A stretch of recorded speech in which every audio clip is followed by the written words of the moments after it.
campaña, eran de pensamiento, apaguen las elecciones, pero por eso estamos en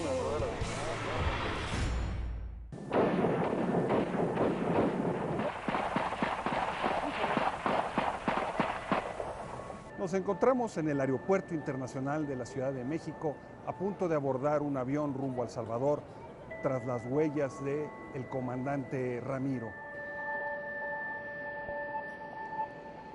A raíz del triunfo sandinista en Nicaragua en julio de 1979, se pensó que la victoria revolucionaria en El Salvador era viable. Sin embargo, Estados Unidos no estaba dispuesto a perder otro enclave en Centroamérica. Por ello, incrementó su presencia militar en la región y apoyó al gobierno militar de El Salvador. Cambios súbitos de situación. ¡Están con el periódico! Tenemos emboscadas aquí ahorita, que es donde los compas en estos momentos están dando pila. Nosotros luchamos por la paz, porque somos fuertes. Estamos preparados para la guerra, pero estamos también preparados para la paz. El FMLN desarrolló una exitosa estrategia político, militar y diplomática. En condiciones sumamente difíciles, supo construir una importante fuerza guerrillera y ganar batallas claves. El comandante Ramiro fue uno de los artífices principales en organizar esas fuerzas armadas e infligir fuertes golpes al ejército enemigo.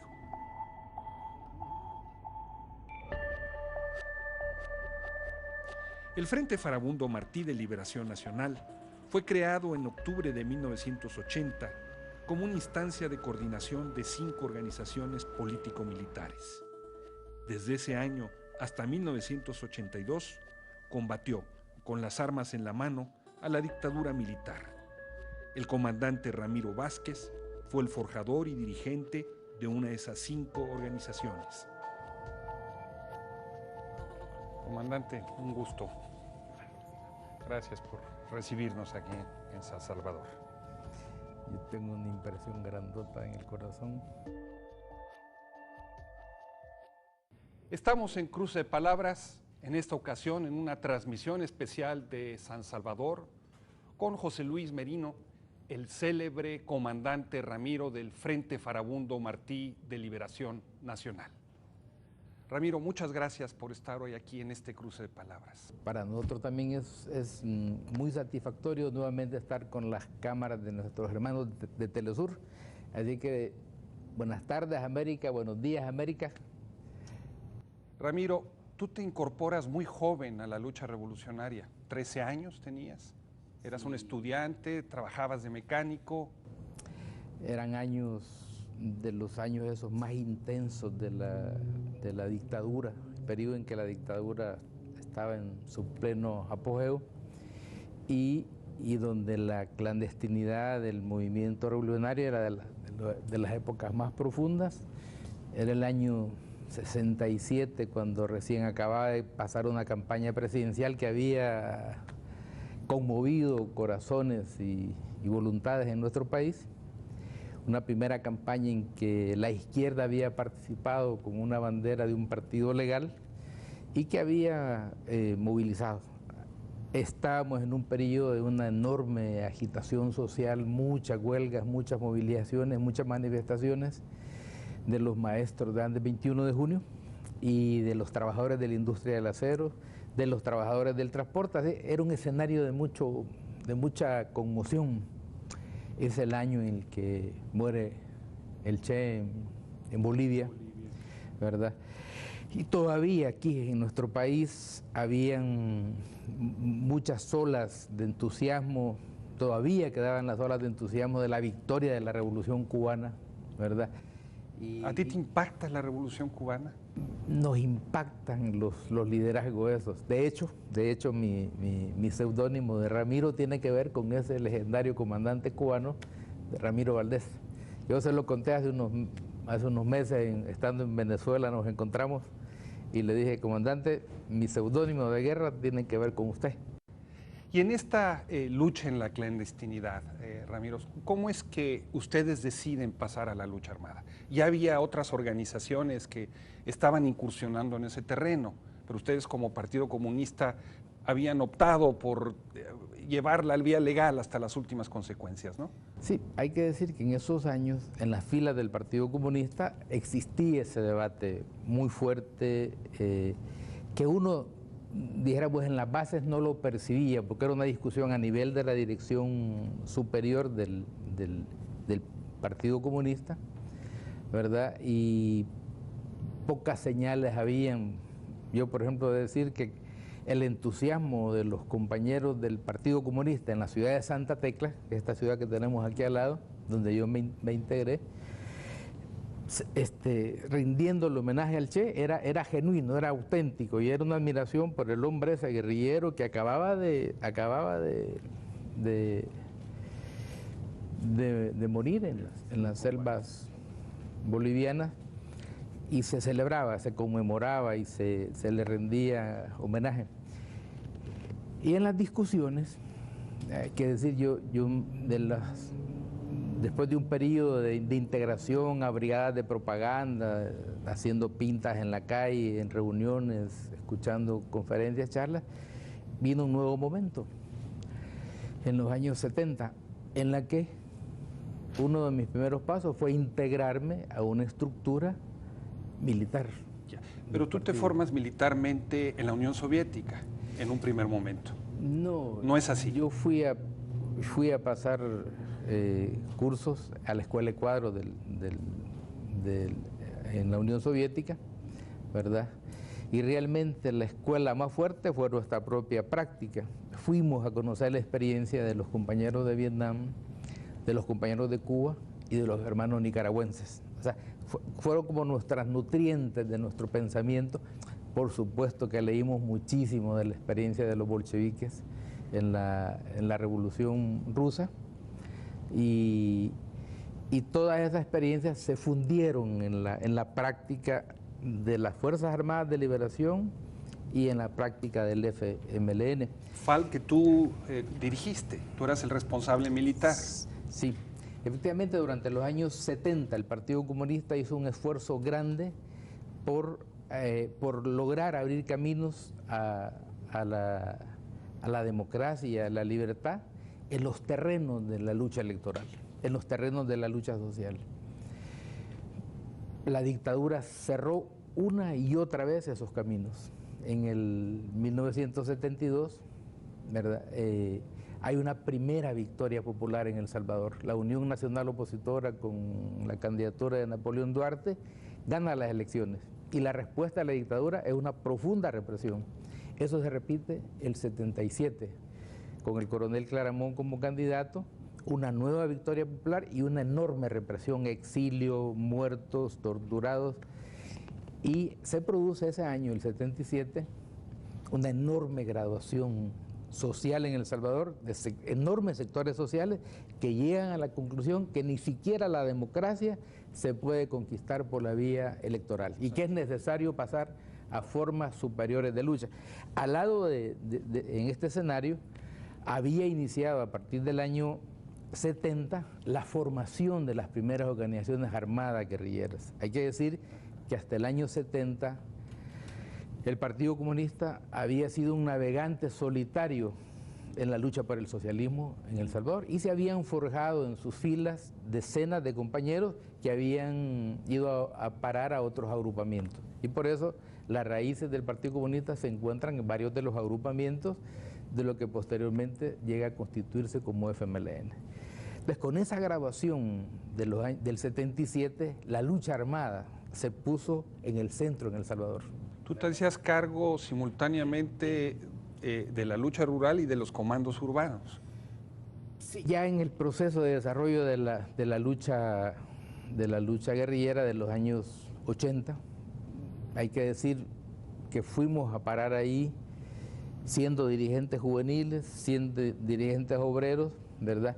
Y miembros de la dirección del Partido Comunista. Y aplicando un principio que en el Partido Comunista teníamos como eje rector, es que las fuerzas militares, nuestras fuerzas armadas, se dirigían total, absoluta y directamente por el partido. Entonces, los miembros de la dirección del partido fuimos a parar a los frentes, a asumir la responsabilidad político-militar de la conducción. Yo empecé en el oriente del país, en Conchagua, Jucuarán, Conchagua. Después de un tiempo nos fuimos movilizándonos, después de la ofensiva aquella al tope célebre de 1981, vine a parar a Guazapa, donde pasé, dijéramos, 10 años de mi vida guerrillera. ¿Tu cuartel estaba allí?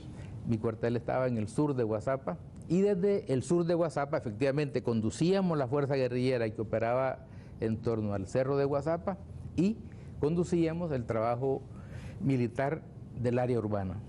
Con grandes operaciones militares, ¿no? En un territorio realmente muy reducido. Sí, sí, y en esto fue decisiva una de las consignas del frente, era que nuestra montaña era el corazón del pueblo salvadoreño, ¿verdad? Ahí nos atrincheramos, ahí sobrevivimos, ahí enfrentamos, ahí nos desarrollamos como un poderoso ejército guerrillero, uno de los ejércitos guerrilleros reconocido por el comandante Fidel, por otros jefes guerrilleros, como uno de los ejércitos guerrilleros más efectivos, más eficientes de América Latina. Una hazaña militar del siglo XX. ¿Qué te parece, Ramiro, si vamos a una pequeña pausa y los invitamos a que continúen aquí con nosotros en este cruce de palabras? Volvemos con el comandante Ramiro en muy breves instantes. Estamos ya de vuelta en este cruce de palabras conversando con el comandante Ramiro del Frente Farabundo Martí de Liberación Nacional. Comandante, ustedes hicieron también la proeza de construir desde la diversidad un aparato político-militar unificado y desde la guerra ganar la paz. ¿Cómo fue ese proceso? Yo diría que es uno de los procesos más complicados y más importantes de lo que el FMLN ha hecho. Yo quisiera entrar por ahí. La unidad del FMLN es el producto más valioso que hemos podido construir. Es el valor más grande que en el FMLN tenemos. Hicimos hazañas, asaltamos cuarteles, hemos aprendido a hacer elecciones, a ganar elecciones con desventaja, ¿verdad? Hemos desatado la iniciativa, la creatividad de nuestros compañeros, pero más importante que todas esas cosas prácticas, ¿verdad?, tácticas que aprendimos a hacer, ha sido aprender a cuidar la unidad y a defender la unidad del partido. Eso nos ha permitido enfrentarnos en las condiciones que sean necesarias y salir victoriosos, porque la vida nos enseñó a apreciar que juntos podíamos efectivamente cambiar este país. En una tradición en donde la izquierda generalmente prefiere dividirse a unirse. En ese mundo, en ese escenario, fue que la unidad del FMLN nació, creció y se hizo fuerte. Hay que decir que habían jugado en nuestra visión, tuvo mucho peso la victoria de los compañeros sandinistas, ¿verdad?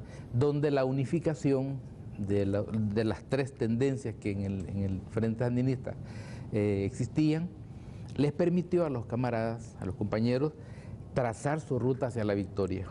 En tanto ellos no habían dado ese paso y se mantenían separados, divididos, no enfrentados, porque no llegaron a enfrentarse, pero sí separados, actuando de manera distinta, las perspectivas de la victoria en Nicaragua eran muy débiles.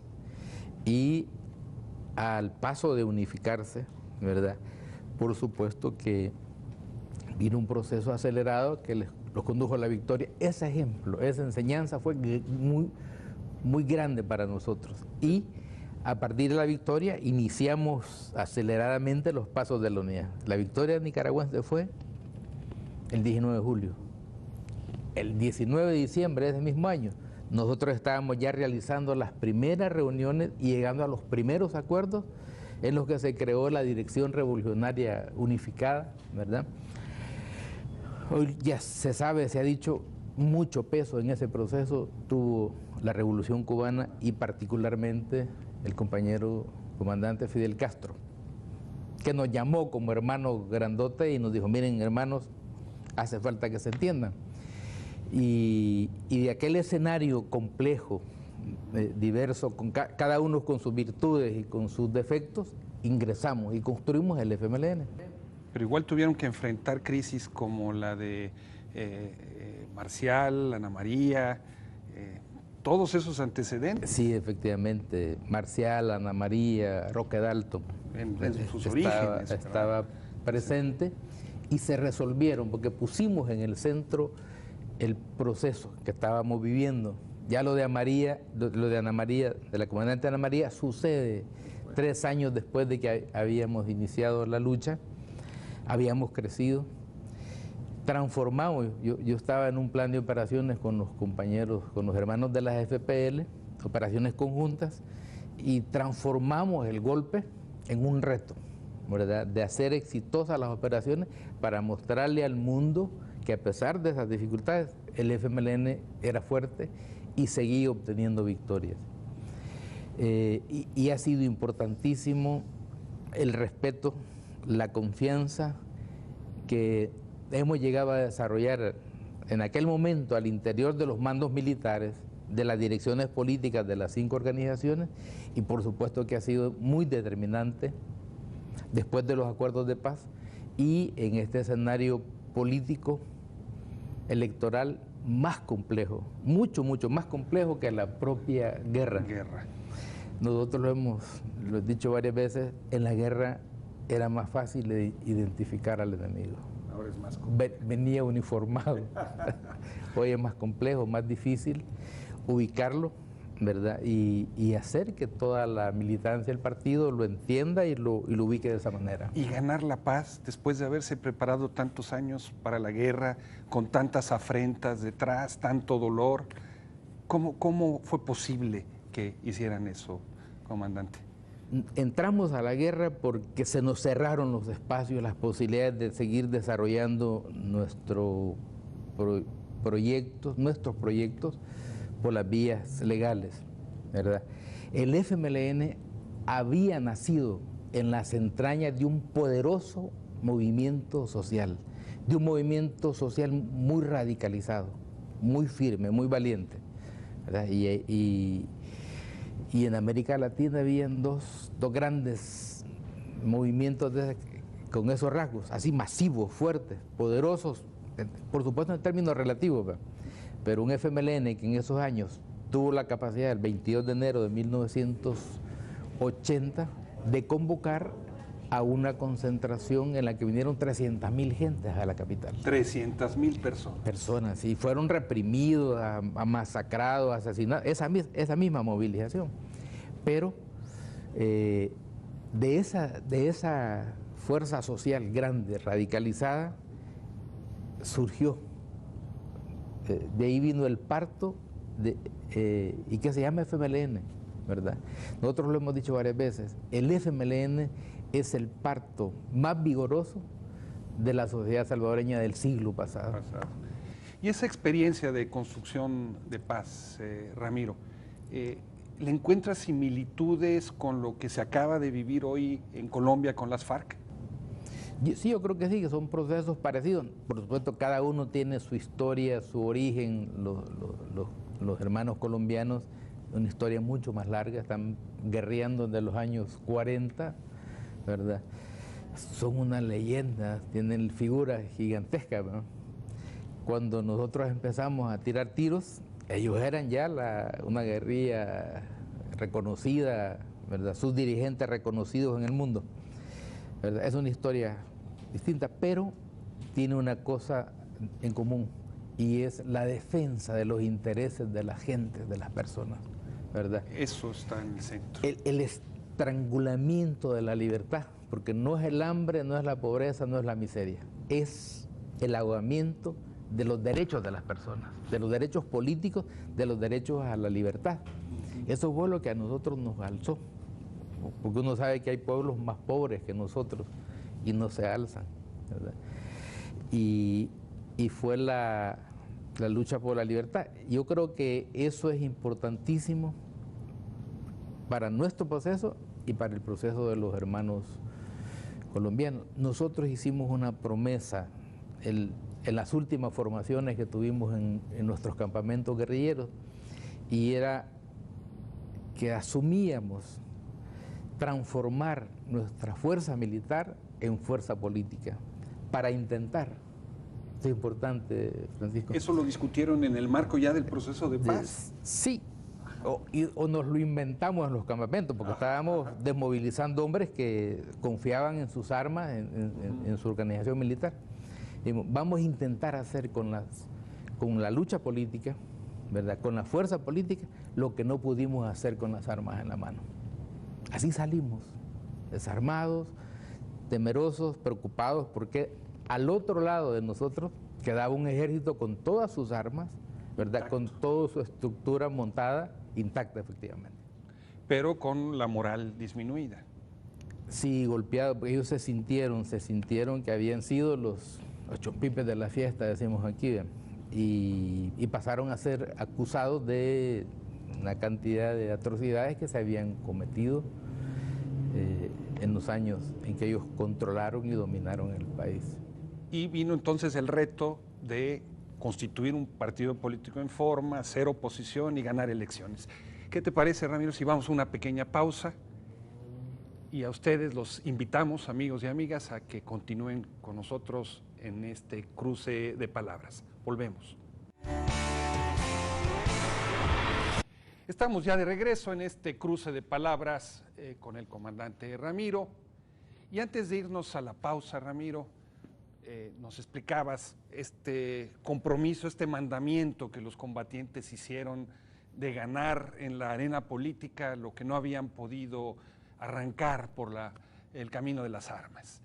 ¿Qué fue la experiencia de convertirse en un partido político abierto, de ser oposición y ahora de ser gobierno? Fue una experiencia humana, política, muy intensa, muy intensa. Algunos de nosotros veníamos de pasar 12 años en la montaña, 10 años en la clandestinidad, y de repente volvíamos a la capital a mostrar nuestros rostros y a vivir nuestras vidas que habían sido dejadas de un lado. Cada uno de nosotros con familias, dejamos a nuestros hijos, nos fuimos a la montaña, 10, 12 años intensos, muy intensos, de jugarnos la vida todos los días, de enterrar a centenares de compañeros y de enfrentar siempre aquellas limitaciones que los escenarios de guerra nos imponían, pero fundamentalmente cosas sencillas. Nuestros campamentos, había población civil, teníamos vida social, pero eran cuarteles, finalmente. Con disciplina, con orden. Nosotros, la dirección del partido, las jefaturas, las unidades de logística, se encargaban de hacernos llegar los zapatos, los frijoles, los uniformes, la medicina, la pasta de dientes. Habíamos perdido la conciencia del ciudadano que se levanta todos los días a trabajar para tener que comer. Allá había una logística concentrada que nos resolvía todo. Cuando volvimos aquí, nos pasó a varios. A mí me pasó una vez un incidente que, esperando a un compañero, pedí una soda en una tiendita, una pulpería chiquitita, y me la terminé de tomar, puse la botella y me fui. Sin pagar. Sin pagar, porque allá habíamos perdido eso. No sabíamos pagar la luz, pagar el agua, el alquiler de la casa. Claro. Eso hubo que volverlo a aprender, a recuperar nuestra calidad. Y eso, por supuesto que marcó bastante el hecho de que cientos de compañeros del FMLN, militantes del Frente y de cada una de las organizaciones, tuvimos que enfrentarnos a volver a recrear nuestra experiencia. Y como fuerza política, ¿qué implicó? Nacimos en una actividad intensa, a recoger miles y miles de firmas para registrar nuestro partido, para legalizarlo, ¿verdad? A enfrentar ese reto de pararnos frente a la gente y decir somos el FMLN y queremos que usted nos apoye y que nos respalde. Nos impresionó mucho, Luis, cuando nosotros veníamos del frente todavía medio clandestinos, el día que se celebró el acto aquí en San Salvador, después de los actos en Chapultepec, llegamos aquí en vehículos. Algunos tuvimos que salir primero para venir a organizar la llegada de los compañeros que iban a salir desde los frentes, y encontrábamos autobuses con banderitas del FMLN flameando. Sentíamos una emoción gigantesca en el pecho, pero a su vez nos hacíamos cargo que estaba empezando un nuevo momento en nuestras vidas, ¿verdad? Y que el reto, ese juramento de los campamentos de conquistar los sueños que no habíamos podido alcanzar empuñando los fusiles, era complicadísimo, porque allá en la guerra, en el frente, cada uno de nosotros andaba 200, 300, 400 tiros arriba. Y aquí en este escenario solo somos un voto cada uno. Un voto. Es más complejo, más intenso el trabajo, pero lo hemos enfrentado con la alegría, con el entusiasmo de revolucionario. Y ganaron el gobierno. Y por supuesto, después de cuatro intentos, en el cuarto intento ganamos la presidencia de la República. Ramiro, están por hacer como partido su primer congreso, después de 35 años de vida. Sí, efectivamente. ¿Qué se espera con ese congreso? ¿Por qué esperar tanto tiempo a su realización? Uno, es que la verdad es que ha sido una vida políticamente muy intensa, ¿verdad? Llena de victorias, la verdad es que llena de victorias, de mucho entusiasmo, de mucha energía, de mucha satisfacción personal de que hemos caminado con éxito. Pero nos damos cuenta que estamos enfrentando nuevos retos, ¿verdad? Y que necesitamos refrescar el pensamiento del FMLN, necesitamos actualizar nuestro pensamiento, integrar a nuestra agenda retos nuevos, ¿verdad? Yo quisiera destacar uno que es fundamental en nuestro quehacer, y a propósito del escenario en el que nos encontramos, es la gran batalla por recuperar la capacidad productiva de nuestros pueblos. Una reconversión. Sí, que han sido golpeados, ¿verdad?, todos los aparatos económicos de los pueblos de América Latina. Claro. ¿Verdad? Y transformaron nuestros pueblos en un gigantesco supermercado. Aquí se compraba todo lo que nos comíamos, con lo que nos vestíamos, y el reto hoy de los revolucionarios en el continente, devolver a nuestras ciudades, a nuestros ciudadanos productivos, ¿verdad?, educados, ¿verdad?, y preparados para defender sus conquistas. Esa batalla la estamos dando, ¿verdad? Y yo quisiera expresar de que es uno de los retos más duros, Luis, en el que los revolucionarios actuamos con desventaja, porque no ha sido esa nuestra cancha de actuar, y en la que tenemos resistencias internas a caminar, ¿verdad? Uno lo ve con mucha facilidad en América Latina. Los revolucionarios hemos sido capaces de organizar elecciones, huelgas, manifestaciones, guerras hemos organizado y las hemos hecho bien. Pero cuando llega la hora de organizar la economía, tenemos dificultades. Eso es un problema, por eso en el frente hoy estamos discutiendo cómo ya no podemos seguir dando la culpa a la derecha, a la oligarquía. Ellos hacen su parte, por supuesto, pero es importante para nosotros descubrir qué debemos hacer y qué podemos hacer, ¿verdad? Y esa formación original del frente en el terreno del marxismo, del leninismo, ¿tiene continuidad hoy en lo que se va a debatir en el próximo Congreso? ¿O hay una modificación, digamos, de esta teoría o visión del mundo? Yo diría que hay una ampliación de nuestros horizontes. Nosotros tenemos aquí en nuestro país una historia de pensadores, de luchadores, de hombres, de mujeres que desarrollaron nuestro pensamiento. Tenemos a Farabundo, a Chafí, a Monseñor Romero, ¿verdad?, que son gente que ha dejado enseñanza, escuela para nutrir la conciencia de los luchadores por las transformaciones. Pero igual la América Latina nuestra ha parido también otros pensadores, ¿verdad?, desde Bolívar, desde Fidel, ¿verdad?, Sandino, ¿verdad?, y muchos otros hombres y mujeres que han elaborado, ¿verdad? Y han contribuido a ayudar a identificar el horizonte y el rumbo para cambiar nuestro país. Entonces, el pensamiento del Frente hoy es un pensamiento amplio, ¿verdad? Tenemos el reto de estudiar, de aprender para poder enfrentar con éxito las tareas del momento. Una última pregunta, Ramiro. ¿Qué queda del comandante Ramiro en José Luis Merino?